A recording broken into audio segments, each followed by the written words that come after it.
The first thing I do when I wake up is swallow as much water as my body can hold because I sweat most of it out throughout the night. It's still dark enough to use my head torch, and I use the red light because bugs aren't attracted to it. The next time I see my nieces, I'm going to tell them to kiss frogs until one of them turns into a prince. Earlier on this trip, when Mowgli had his rock collection going, I told him you could tell the difference between a regular rock and a fossil by licking it, and if your tongue sticks to it, then it's a fossil. This isn't true, but I said it so that he would lick rocks. This time it didn't work on Mowgli, but I would encourage any of you who are interested to pass along this piece of misinformation to those who you would like to see lick rocks.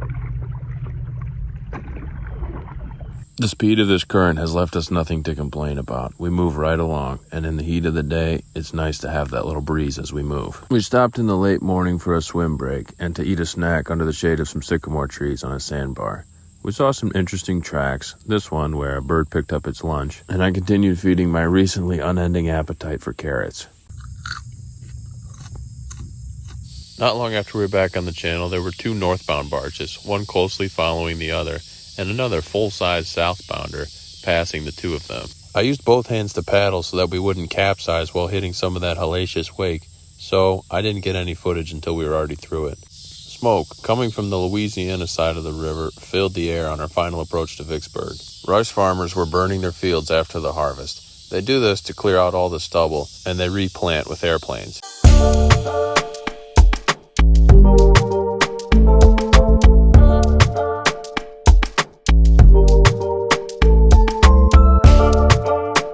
This is the Yazoo River.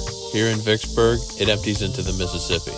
It's one of the many navigable tributaries to the Mississippi, so there was plenty of barge traffic around the confluence.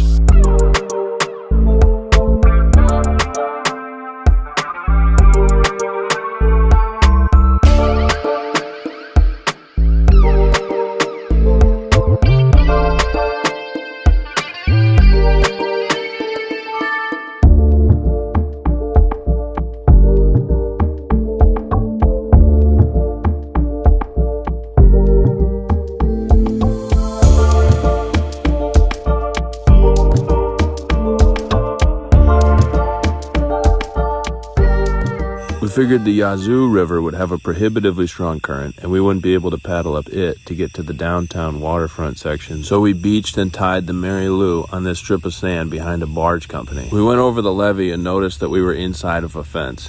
The only side of this property that was not fenced was the river, and that was the way we had come in, before we knew there was a fence. We were walking towards the gate and were stopped 3 times by people asking us what we were doing, and one of them followed us till we were off the property. We walked beside the railroad tracks to these tall grasses, an overgrown excavator that's been swallowed by vines, and all along in the blistering heat to cover the 2.2 miles up to Vicksburg. The first stop, because it would be closing the soonest, was the Lower Mississippi River Museum. Its centerpiece was a lit map of all the major tributaries to the Mississippi River, and plenty of exhibits about the floods, commercial traffic, people, and animals that live alongside the river. My favorite were the exhibits about transportation, the energy efficiency and safety of using towboat traffic instead of trucks or trains. But I imagine a museum about a river is a little biased, and they were closing anyway, so we had to go. We got a postcard from the souvenir shop across the way, and the lady immediately knew, either by the smell of catfish or the mud on our clothes, that we were paddling the river. She hooked us up with a river angel named Lane, and he gave us a ride back to the boats while he explained what we should expect in the days ahead. He spoke fluent river. He knew what channels everyone operated their radios on, how far apart everything was, and at what mile points to get out. We ran up to the casino hotel, and a young man named Calvin with a big smile and a bigger laugh filled up our water jug and sent us down the river.